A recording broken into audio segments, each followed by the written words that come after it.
Hey, what's up, everybody? Making a quick little video today because I had this thought that for my consultancy culture ops, it would be fun to make profiles of every World Cup teams, their equivalent diaspora in the US. I wanted to share three big lessons that this made me realize just about diasporas and about multicultural groups in the US as a whole, especially as relates to if you have a business or if you're marketing and how they could help you grow. The first one is that I think assimilation is dead if it was ever even a thing.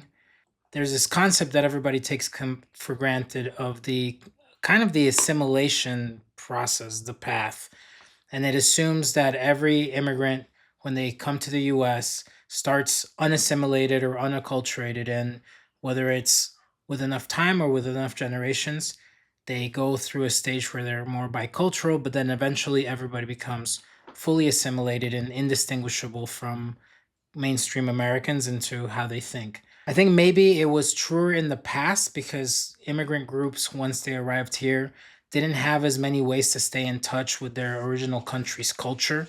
But now we have, because of the internet, because of just globalization, the groups that move to the US remain incredibly connected to their home country. They can consume media from their country, music, they can keep up with the news from their country. And I was shocked at just how many direct to consumer small businesses, micro businesses there are um, geared at different diasporas, offering them, for example, comfort foods and treats from their home country or even fruit. And this is also something that you see in the teams themselves when if you're watching the games, noting how many teams have basically their entire starting roster made up of players who were not born in the actual country, but were born in Europe or elsewhere, but maintained ties to their home country strong enough that when it was time to choose, they chose to represent their diaspora country. And yes, I know that for some, maybe they just weren't good enough, for example, to play in France. But I know of at least a few players who the French coach, as an example, went on the record saying that he asked them to play for France and they decided to play for Senegal or Cape Verde or some other country. The second big lesson that I took away from this is looking at just the composition and where a lot of these diasporas live. If we look at some of these geographic profiles, you're going to see that even say for Mexicans, which are the biggest one by far, there most of them do show some sort of geographic concentration, right? Like for example, Bosnians are congregated like in the central kind of Midwest, like maybe the Rust Belt. Um, some like I think Ecuador is like Group E. You see Ecuador is that was the example I was most struck by. Just pretty much almost 2/3 of them are in the New York metro area. Cape Verde um, is very strong in New England. Here they are. So yes, a lot of national brands could still get a lot of growth that they're missing out on by being more intentional about engaging with cultural diasporas in the US. But the real opportunity here is for regional brands. If you're a regional brand that is kind of just focused on one region of the country as this, chances are you still have been ignoring a lot of diasporas that are a huge segment of your region's population.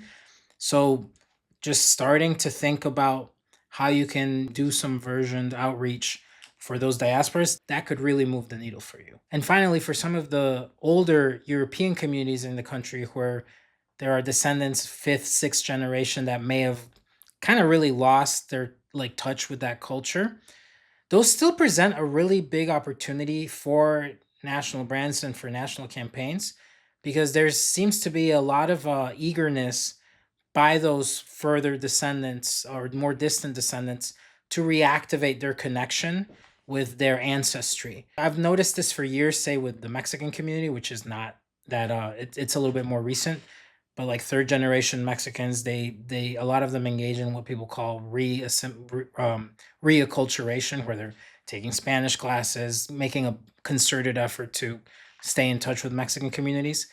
What I didn't realize is that you see this a lot in, for example, German people of German ancestry, Dutch ancestry, Croatian ancestry, Scottish ancestry. There's institutions and infrastructure based around helping people travel back to the land of their ancestors, or learn and relearn, whether it's the language or some of the cultural practices. So there's just a hunger in general, even from very, very distant descendants of some diasporas beyond first and second generation. There's, I think, a hunger by most Americans to consume cultural content um, from their ancestry. And I think that a brand maybe speaking to first, second generation, say Dutch people, who are, that population is not very big, they can also do so in a way where they're inviting participation from anybody with Dutch descendancy, of which now there are millions. So those are the three kind of big overall lessons I learned from this exercise. I hope that you've maybe gotten a little food for thought from this. I will do another video where I give just fun facts about each diaspora individually, but wanted to do this broad, general kind of lessons learned because hopefully it sparks some ideas for you. Thanks.